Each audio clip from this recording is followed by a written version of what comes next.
Hey, Andrew, since you brought up Bret Bielema, I would be curious to get your take on what ultimately went wrong because, of course, he comes in from Wisconsin.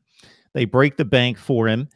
He has a rough first season, which was anticipated, so no big deal there. They go winless in the SEC. They were headed toward a second winless season in the SEC. Then he gets the big turnaround with wins against LSU and Ole Miss that were highly ranked at the time.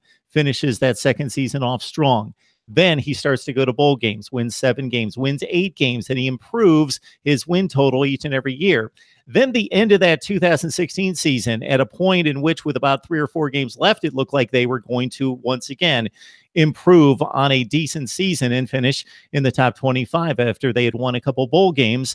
And then they just had that downer against a bad Missouri team. They blow the 24-7 lead. They go to the bowl game. They blow another huge lead against Virginia Tech. And then it all seemed to come unraveled here in 2017. Yeah, you hit it right there. I mean, it was a steady incline, and then when you get to that Missouri game, it just fell off completely. I mean, it was a dramatic decline. The Virginia Tech game, the Belk Bowl, that was the largest lead Arkansas has ever blown in school history. So not a good way to end the year. Really, where I think it started going wrong is when Arkansas lost offensive line coach Sam Pittman to Georgia.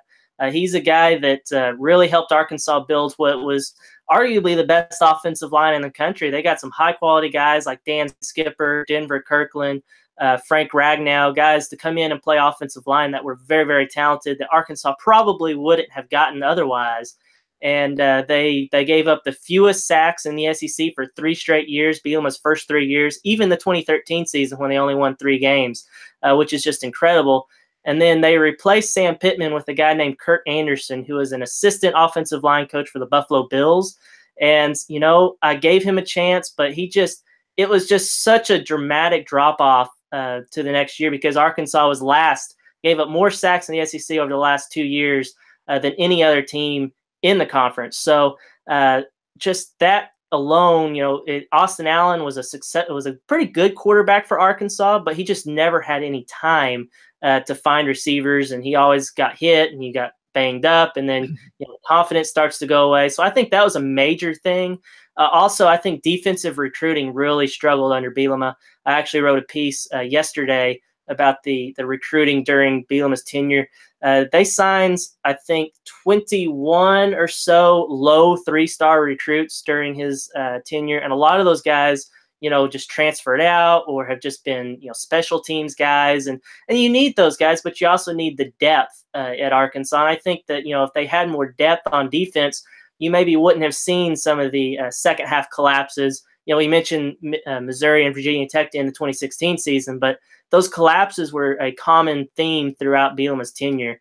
And as well as, not being able to come back from halftime deficits. They lost their first 18 games when they were trailing by halftime before coming back to beat a bad Ole Miss team this past season. So a lot of those things kind of, I think, were intertwined. And I think that really with losing Sam Pittman and not recruiting the depth needed on defense to compete in the SEC on a consistent basis were really the things that did Bielema in.